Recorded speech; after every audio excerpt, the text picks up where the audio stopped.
இந்த வீடியோக்குள்ள போறதுக்கு முன்னாடி நம்ம சேனலை சப்ஸ்கிரைப் பண்ணாதவங்க சப்ஸ்கிரைப் பண்ணிடுங்க. பக்கத்துல இருக்க பெல் பட்டனையும் கிளிக் பண்ணிக்கோங்க.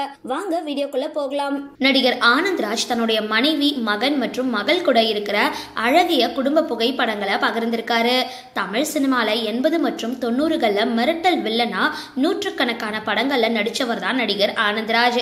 இவரை திரையில பார்த்தாலே ரசிகர்கள் பயந்த காலமும் இருந்தது. சூப்பர் ஸ்டார் ரஜினிகாந்த்ல இருந்து கேப்டன் விஜயகாந்த் வரைக்கும் பல டாப் ஹீரோக்களோட ஃபேவரட் வில்லன் இவரு. ரஜினியோட பாஷா படத்துல இவர் ஏத்து நடிச்ச கதாபாத்திரம் தற்பொழுது வரைக்கும் பேசப்பட்டு வருது. பாஷா படத்துல ரகுவரன் தான் மெயின் வில்லன் அப்படின்னாலும் முதல் பாதியில ரசிகர்களை மிரட்டி இருந்தது ஆனந்த்ராஜ் தான். குறிப்பா இடைவெளி காட்சியில மாணிக்கம் ரஜினி பாஷாவா மாற காரணமா அமைஞ்சது இவருடைய கதாபாத்திரம் தான். சில படங்கள்ல இவர் ஹீரோவாகவும் நடிச்சிருக்காரு. ஆனாலும் ஆரம்பத்துல இவரை வில்லனாகவே ரசிகர்கள் அதிகம் விரும்பினாங்க. ஒரு கட்டத்துல வில்லன் வேடங்கள் குறைய தொடங்கினதும் நகைச்சுவை வேடத்துக்கு மாறினாரு ஆனந்த்ராஜ். நானும் ரவுடிதான் படத்துல இவருடைய நகைச்சுவை கதாபாத்திரம் ரசிகர்களால பெருசா ரசிக்கப்பட்டிருந்தது. தற்பொழுது வரைக்கும் இந்த படத்துல இவரை பேசுற பல வசனங்கள் மீம்ஸ்களா பறந்துகிட்டு இருக்கு.